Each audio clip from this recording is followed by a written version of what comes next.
श्री सुखदेव जी ने कहा,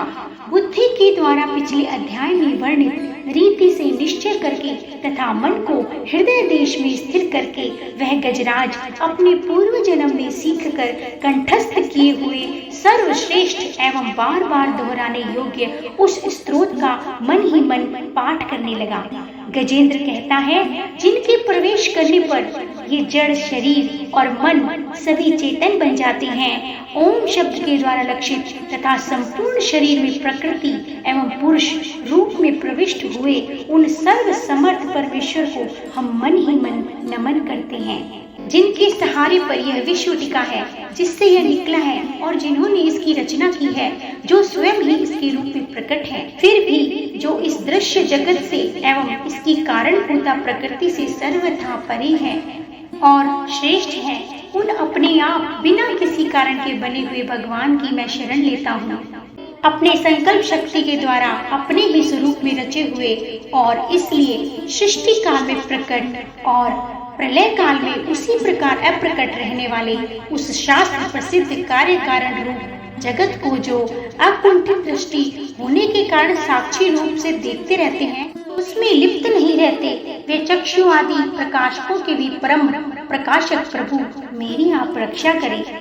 समय के प्रवाह से संपूर्ण लोकों के एवं ब्रह्मादि लोकपालों के पंचभूत में प्रवेश कर जाने पर तथा पंचभूतों से लेकर महत्व पर्यंत संपूर्ण कारणों से उनकी परम करुणारूप प्रकृति में लीन हो जाने पर भी उस समय दुर्गेय तथा अपार अंधकार प्रकृति ही बची रही थी। उस अंधकार के परे अपने परम धाम में जो सर्वव्यापक भगवान सब पर प्रकाशित रहते हैं, वे ही प्रभु मेरी रक्षा करें। भिन्न भिन्न रूपों में नाट्य करने वाले अभिनेता के वास्तविक स्वरूप को जिस प्रकार साधारण दर्शक नहीं जान पाते, उसी प्रकार सत्व प्रधान देवता तथा ऋषि भी उनके स्वरूप को नहीं जानते। फिर एक साधारण जीव उनका वर्णन कैसे कर सकता है। हे दुर्गम चरित्र वाले प्रभु, आप मेरी रक्षा करें। आसक्ति से सर्वदा छूटे हुए संपूर्ण प्राणियों में आत्मबुद्धि रखने वाले, सबके अकारण हित एवं अतिशय साधु स्वभाव मुनिगण भी जिनके परम मंगलमय स्वरूप का साक्षात्कार करने की इच्छा से वन में रहकर अखंड ब्रह्मचार्य आदि अलौकिक व्रतों का पालन करते हैं, वे ही प्रभु मेरी गति हैं। आप मेरी रक्षा करें। जिनका हमारी तरह कर्मवश ना तो जन्म होता है और ना जिनके द्वारा अहंकार प्रेरित कर्म ही होते हैं, जिनके निर्गुण स्वरूप का ना तो कोई नाम है ना कोई रूप है, फिर भी समयानुसार जगत की सृष्टि एवं संहार के लिए स्वेच्छा से जन्म आदि को स्वीकार करते हैं, उनको मैं बारंबार नमस्कार करता हूँ। उन अनंत शक्ति संपन्न परम ब्रह्म परमेश्वर को नमस्कार है। उन प्राकृत आकार रहित एवं अनेकों आकार वाले अद्भुत कर्मा भगवान को बारंबार नमस्कार है। स्वयं प्रकाश एवं सबके साक्षी परमात्मा को नमस्कार है। उन प्रभु को जो मन, वाणी एवं चित्त वृत्तियों से भी सर्वथा परे है, बारंबार नमस्कार है। विवेकी पुरुष के द्वारा सत्व गुण विशिष्ट निवृत्ति धर्म के आचरण से प्राप्त होने योग्य मोक्ष सुख की अनुभूति रूप प्रभु को नमस्कार है। सत्व गुण को स्वीकार करके शांत, रजो गुण को स्वीकार करके घोर एवं तमो गुण को स्वीकार करके मूढ़ से प्रतीत होने वाले भेद रहित अतएव सदा समभाव में स्थिर ज्ञान घन प्रभु को हम नमस्कार करते हैं। शरीर इंद्रिय आदि के समुदाय रूप संपूर्ण पिंडों के ज्ञाता, सबके स्वामी एवं साक्षी रूप आपको नमस्कार है। सबके अंतर्यामी, प्रकृति के भी परम कारण किंतु स्वयं कारण रहित प्रभु को हम नमस्कार करते हैं। संपूर्ण इंद्रियों एवं उनके विषयों के ज्ञाता, समस्त प्रतीतियों के कारण रूप संपूर्ण जड़ प्रपंच एवं सबकी मूलभूता अविद्या के द्वारा सूचित होने वाले तथा संपूर्ण विषयों में अविद्या रूप में बसने वाले उन भगवान को नमस्कार है। सबके कारण किंतु स्वयं कारण रहित तथा कारण होने पर भी परिणाम रहित होने के कारण अन्य कारणों से विलक्षण कारण आपको बारंबार नमस्कार है। संपूर्ण वेदों एवं शास्त्रों के परम तात्पर्य मोक्ष रूप एवं श्रेष्ठ पुरुषों की परम गति भगवान को नमस्कार है, जो त्रिगुण रूप काष्ठों में छिपे हुए ज्ञान रूप अग्नि है।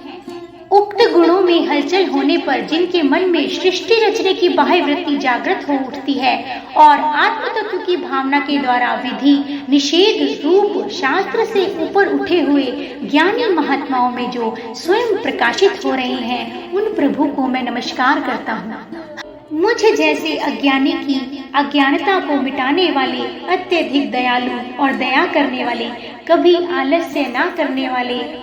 नित्य मुक्त भगवान को नमस्कार है। अपने अंश से संपूर्ण जीवों के मन में अंतर्यामी रूप से प्रकट रहने वाले सर्व नियंता अनंत परमात्मा को हमारा नमस्कार है। हरि बोल। शरीर, पुत्र, मित्र, घर, संपत्ति एवं कुटुंबियों में आसक्त लोगों के द्वारा कठिनता से प्राप्त होने वाले तथा मुक्त पुरुषों के द्वारा अपने हृदय में निरंतर चिंतन ज्ञान स्वरूप सर्व समर्थ भगवान को नमस्कार है। जिन्हें धर्म अभिलाषित भोग, धन तथा मोक्ष की कामना से भजने वाले लोग अपनी मनचाही गति पा लेते हैं, अपितु जो उन्हें अन्य प्रकार के अयाचित भोग एवं अविनाशी पार्षद शरीर भी देते हैं, वे अत्यधिक दयालु प्रभु मुझे इस विपत्ति से सदा के लिए उबार लो। जिनके अनन्य भक्त हैं, जो वस्तुतः एकमात्र उन भगवान की शरण में ही हैं, धर्म, अर्थ आदि किसी भी पदार्थ को नहीं चाहते, अपितु उन्हीं के परम मंगलमय एवं अत्यंत विलक्षण चरित्रों का गान करते हुए आनंद के समुद्र के गोते लगाते रहते हैं, उन अविनाशी, सर्वव्यापक, सर्वश्रेष्ठ ब्रह्मादि के भी नियामक अभक्तों के लिए अप्रकट होने पर भी भक्ति योग द्वारा प्राप्त करने योग्य, अत्यंत निकट होने पर भी माया के आवरण के कारण अत्यंत दूर दिखने वाले, इंद्रियों के द्वारा अगम्य तथा अत्यंत दुर्विज्ञेय, अंतर रहित किंतु सबके आदि कारण एवं सब ओर से परिपूर्ण उन भगवान की मैं वंदना करता हूँ।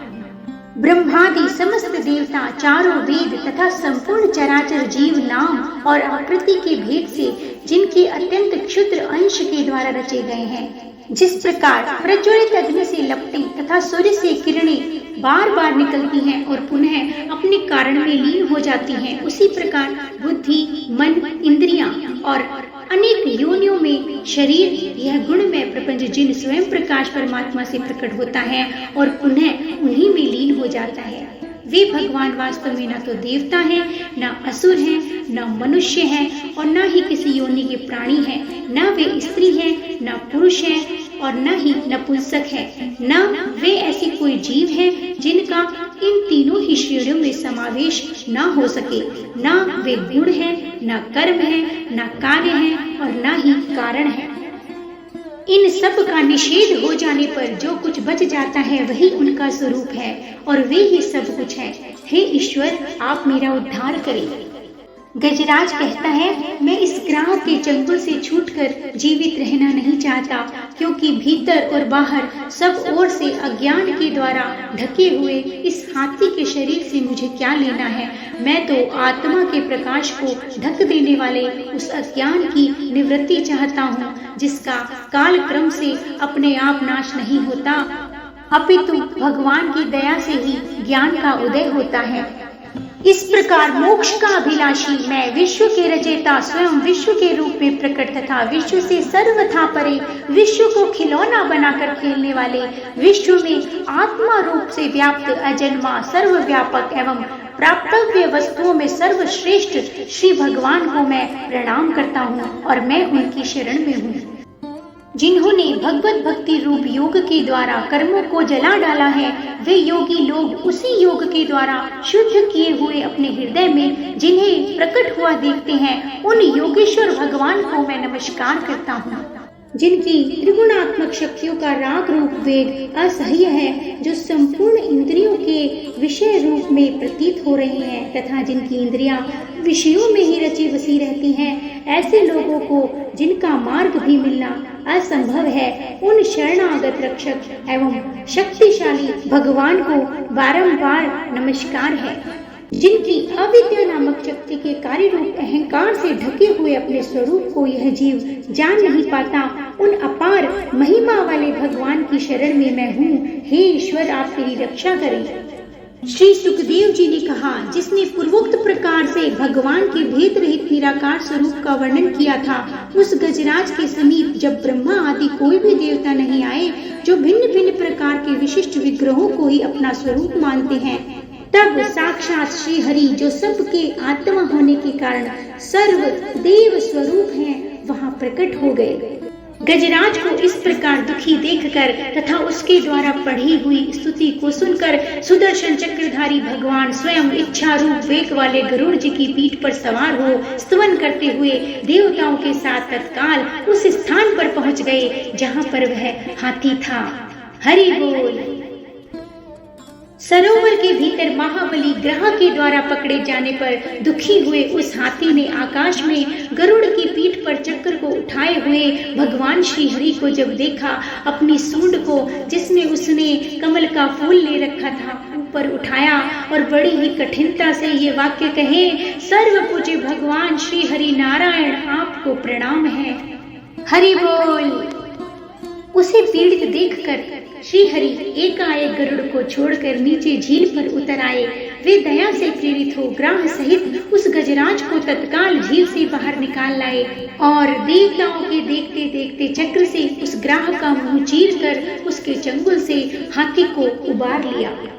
हरि बोल।